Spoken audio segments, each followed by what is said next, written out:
So look what came in the mail today. I got my package from the Riders Group from Indian. For those of you who don't know, I purchased the Indian FTR1200 recently, actually just a month ago. The bike is actually in the shop right now. It's at my local Indian dealership because it had a oil leak.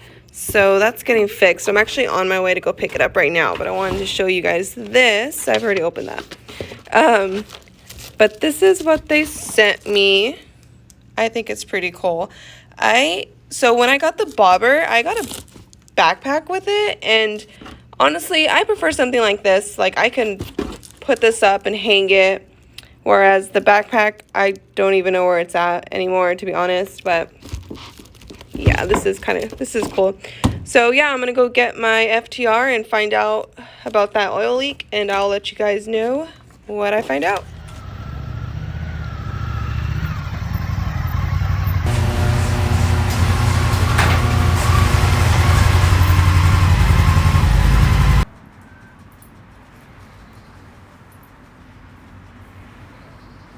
So I picked up the FTR a couple of days ago.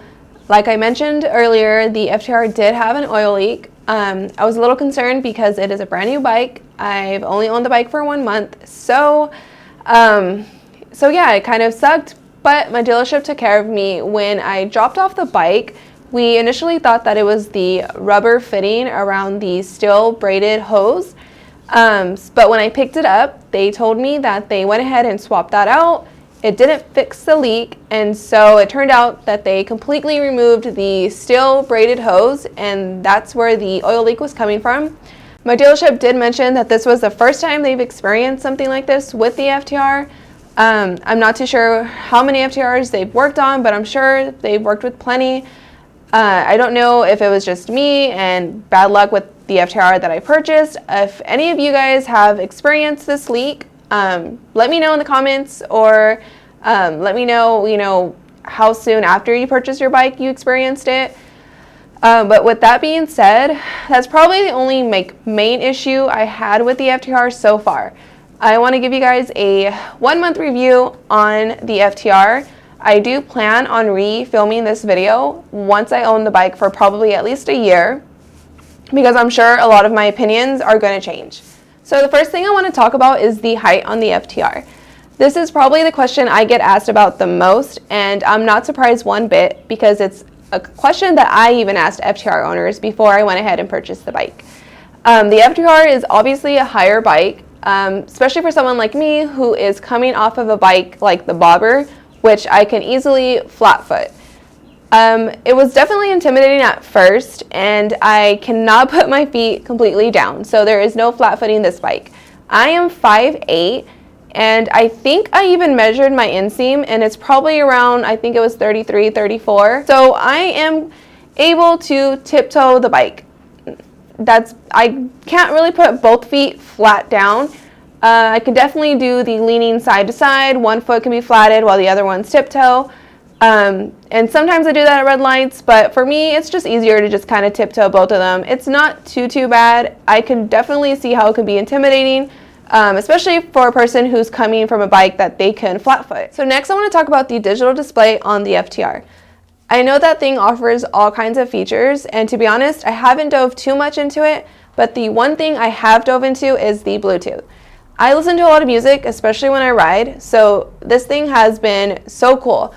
For one, I can pause my music whenever I need to. So let's say I pull up to another rider, which happens a lot, and they are trying to talk to you, or somebody in a car. So all I do with my thumb is pause it, look at them, try to hear what they're saying. I can hear them because, again, the FTR is really quiet right now. Another cool thing about it is I can just change the songs. I go back, go forward. I don't have to hassle with my headphones or anything, so that's been really cool. I do plan on getting more into depth on that thing, but to be honest, it's new. I'm still trying to figure it out, and I don't always ride the FTR. There's a lot of times where I decide to take the bobbers, so although I've had the bike for a month, I haven't really played a whole lot with that digital display. So there are a couple of issues I've experienced with the FTR. The first one is going to be turning the bike on cold. So anytime you turn the FTR on while it's cold, it turns off on you. and then you have to turn it back on, and once it's warmed, you know, it's not going to turn off on you anymore. But the crazy thing about this is it's a common issue. A lot of FTR owners will complain about this issue, and it's kind of crazy me owning the bike now and experiencing that issue. But I do know that once I get it tuned, once I get an exhaust and get it tuned, then that issue will be taken care of. So I do want to mention the tires, just because I know a lot of FTR owners do complain about them. Me personally, I haven't experienced any issues with them yet. That's probably because I haven't used the FTR to its full potential. Because again, I'm still rather intimidated by it. I mean, not as much as I was when I first brought it home. I definitely am getting more comfortable with it, but I felt like I wanted to mention it just because I've read so much about it, and if you're here and you're interested in buying the FTR and you want to know a lot of common issues on it, I do know that is one of them. I do plan on swapping those guys out anyways, so maybe I won't even get to the point to where I experience any issues with them. I just felt like I wanted to mention it. So now I want to get into the looks of the FTR. To be honest, there's a lot of things about the FTR that I want to swap out, that I just do not like. The first thing is going to be the gold forks. Me personally, never been a fan of the color gold, but I wanted the S model, and I knew that I had to get the gold forks because all of the S models have the gold forks. Something I'm definitely looking into, covering, painting, something. I'm not sure exactly what I'm going to do to them yet, but that's definitely going. The next thing I want to talk about is the tank. You guys, my tank is shimmery. I personally do not like shimmer. For those of you who know me, know that I'm not a shimmery type of girl.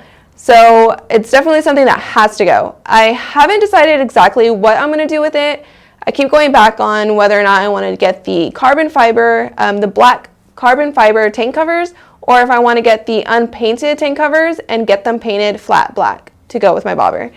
I'm kind of leaning towards the flat black. I haven't seen a FTR that is flat black, so that kind of makes me want to do it even more. Definitely see the carbon fiber tank covers pretty often, so I don't know, we'll see. So the next thing I want to talk about is the exhaust. It's I don't know. I mean, it's big, it's bulky, and it's quiet, and it looks nothing like the concept FTR that was released. And that definitely has to go. I have an idea. Okay, actually, no, I don't have. I know which exhaust I'm getting. I don't know if I want to mention it here. Actually, I'm not going to mention it here because I'm going to save it. I plan on doing a full installment video on that exhaust and a full review video. I haven't seen one yet for this exhaust, so I'm pretty excited to do that for you guys. So now I want to talk about the little things that I want to change on the FTR. The first thing I want to talk about are the mirrors. It's actually kind of nice having the mirrors, I'm not going to lie. I'm so used to having the bobber mirrors that are turned down, and I am basically struggling, breaking my neck just to see if there's any cars behind me before switching any lanes.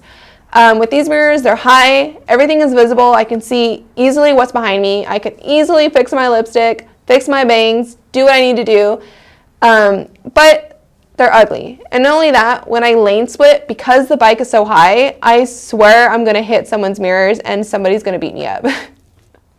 So I cannot talk about the FTR and not talk about how much power this bike has. To be honest, like I said, I'm still a tad bit intimidated by this bike, so I haven't really given it its full potential power. I think the fastest I've gone so far is maybe in the low 90s. I will get there one day. I promise you guys, one day will do Wednesday wheelies, all of that, but I'm still getting used to the bike. It definitely has power. There's been a few times that I've given it maybe a little too much throttle and I kind of, jerked a little scary on a higher bike. Again, like I said, I'm still getting used to it. But it's pretty fun. I think that's the best word I can use to describe this bike is fun. And I think anyone who owns an FTR will agree with me on that.